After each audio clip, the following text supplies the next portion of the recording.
All these markets are kind of familiar to us, or at least they are less unusual. But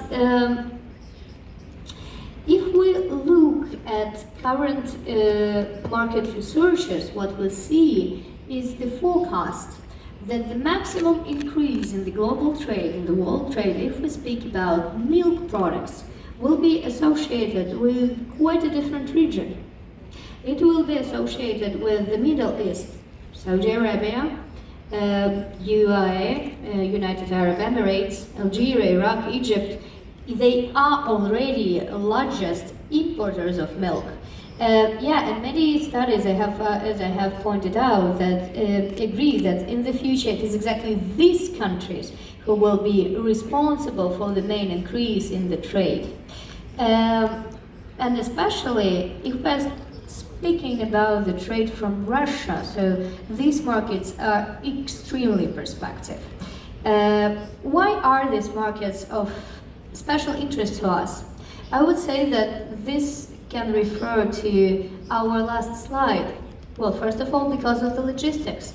We definitely have an advantage before New Zealand, before, I don't know, Australia, USA, and maybe even Latin America in terms of our delivery. So, Mr. Sayegh, I want to come in our discussion to you. Do you agree with a similar assessment that the Middle East markets will be the ones that will be responsible for that increase in the world trade? Can you tell us something about these markets? What do you want to import? How easily can we enter these markets? And what kind of products do you long for? What can Russia be of use?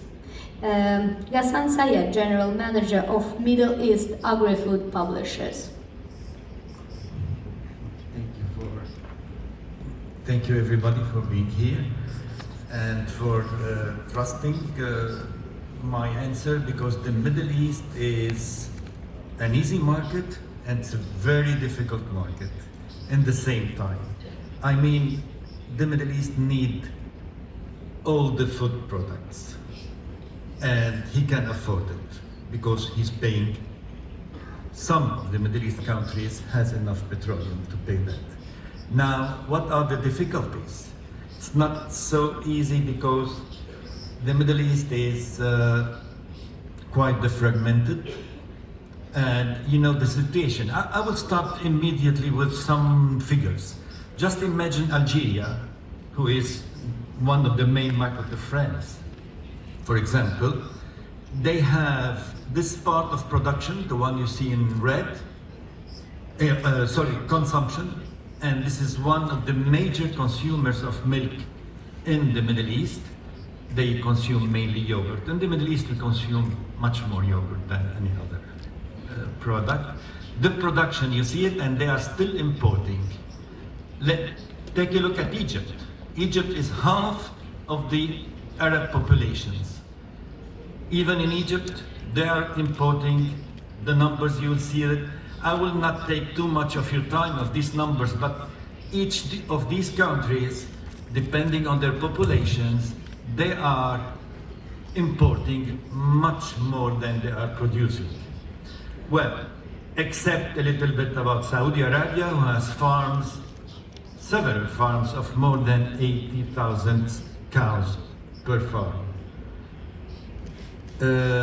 I know they don't have 50 farms like in other places in France, but also in Egypt or Sudan. They have families of 4 cows, but 1 million families.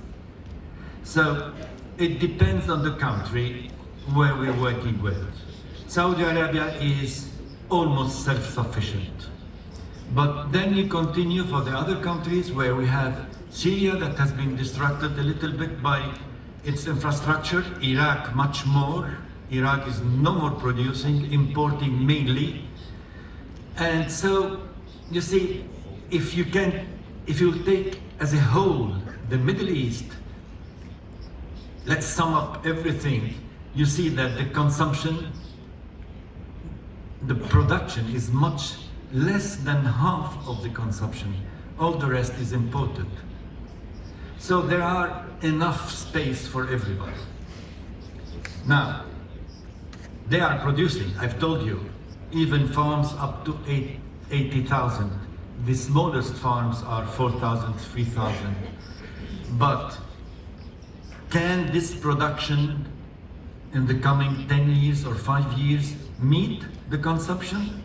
Well, you see, I already put to you that we have instability, political instabilities. There's no reason to tell you about. Lack of water. Even if we desalinate, we have to pay the water to desalinate it. And so, if you imagine the cost of 1 liter of milk is, well, I will reach the calculations, because you need 8 liters of water to make 1 liter of milk if you don't produce forages. So imagine that if you pay only 20 cents to desaline 1 liter of water, you are already more than $1. So the global warming effect, the desert is gaining, even if we are planting deserts, and we have an increase of birth rates. So all these will have more consumption than production. The consumption will increase. The population will increase. The worldwide population will increase by 40%. But the Middle East will grow faster. And it's a young country. That means, if we are going to speak about milk, young people consume much more milk than adults. Adults, I mean over 25. So you have 52.7% of the population young. That will bring a more than double the need of milk, of the actual need, which already we are importing more than double our consumption. So, as place is concerned, this is why I say easy, there is place, but there is also one other thing I forgot to tell you, that we are consuming around the best country, the best ones are consuming 121 liters of milk, kilograms of milk per capita, and the others lowers. And the average is almost 115. We cannot calculate the worldwide average because we have to sum up the Finland and Finnish consumption, which is up to 350 kilograms per person per year.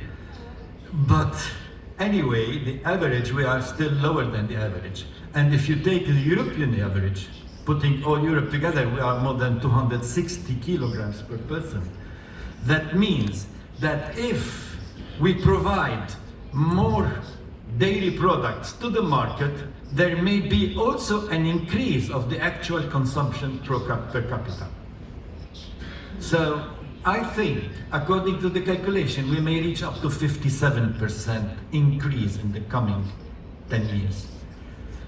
Now, for sure, if we are importing in the Middle East, that means that already countries are exporting, and they already have good quality and already low prices. This is where I see it difficult. But the difficulty is not so big, because the products are needed. Let's face it. So just to tell you, here I put all Europe in one country, but as a matter of fact, Germany is the major exporter, but also France, the second one. We don't have to forget Netherlands, Belgium. If we put it all together, it's more than New Zealand.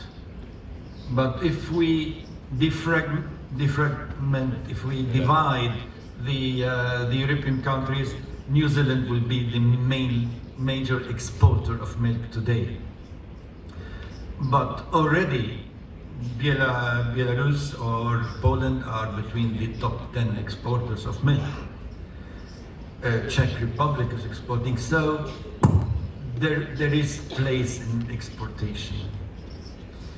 Now, there is one thing I have to conclude this answer in a few recommendations, maybe much more than giving numbers, because as a matter of fact, it will double the actual, and even if we double the production, and even if the countries that are doubling, we are still facing, we need. But we have to take in consideration the climate. This is one of the projection. We cannot give you exact numbers. I can tell you that if I need 8 liters to produce 1 liter of milk, or 1,200 liters if I want to also produce the crop, I think if we can concentrate on powder milk production, we can reach the consumer with 1 liter of water having 1 liter of milk. And this will help the poorer consumer to reach. And if you make your calculations, poorer consumers are much, much, much more than richer ones. And don't forget that Russia has one thing that is really precious. I don't know how much millions of dollars it will make. It makes thousands, but kefir is one of the best probiotics in the world, and you can work on that. Take care of your purchase power. You cannot sell to people who cannot pay you. This is normal, it's very logical. So take care about where you are selling. I don't know some countries, but some people go, sell, take as much they can, end up the market, dry the market, and they leave it. It's better to be sustainable in your selling, maintaining the, let's say, maintaining the purchase power of your client, respecting its regulations and income. What did I do? I think it was just something with the electricity. Hope it will be okay in a second. Yeah, just give it a couple of seconds. Okay. Uh-huh. My last question will not answer here. You are speaking about selling your products there.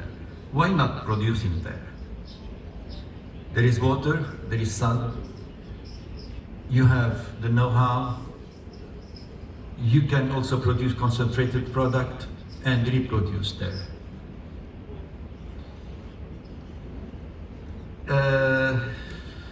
There is one rule.